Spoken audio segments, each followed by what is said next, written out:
President Donald Trump is cutting investment ties between the United States and Chinese equities, according to a letter from National Security Advisor Robert O'Brien and National Economic Council Chair Larry Kudlow to U.S. Labor Secretary Eugene Scalia.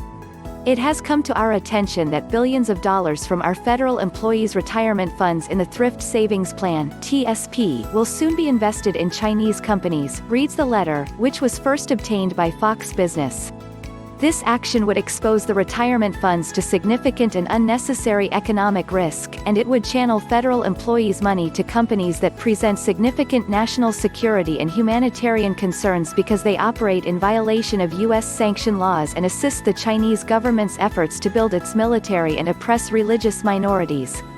The Federal Retirement Thrift Investment Board is departing from the board's established index for the International Stock Investment Fund (IFund) to track one that maintains Chinese equities as risky and unjustified, the letter states.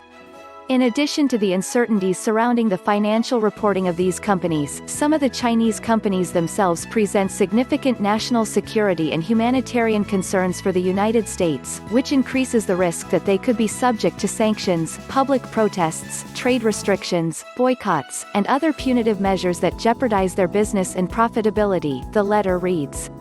The list of companies that would receive federal retirement funds under the board's decision includes, for example, military contractors that provide military aircraft and telecommunications support to the People's Liberation Army. The list also includes companies that manufacture surveillance equipment that China uses to oppress religious minorities, as well as one company indicted for engaging in economic activity with Iran and North Korea in violation of U.S. sanctions law. The letter specifies that the way that the Chinese Communist Party (CCP) handled the coronavirus outbreak, which originated in Wuhan, China, was also a major factor in the decision.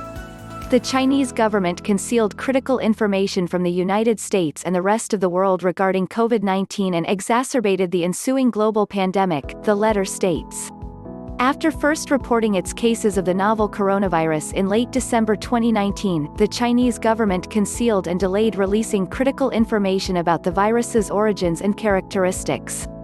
These events dramatically increase the risk that Chinese companies could be subject to sanctions or boycotts that jeopardize their business and profitability, and strongly militate against the board making a significant investment of federal workers' retirement funds in Chinese companies at this time.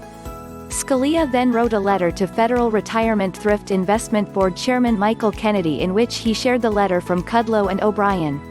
Scalia's letter explains that the decision to stop the $4.5 billion in investments from being turned over to the Chinese companies was directed by Trump, and that Kennedy was instructed to respond by midweek that he will do as instructed.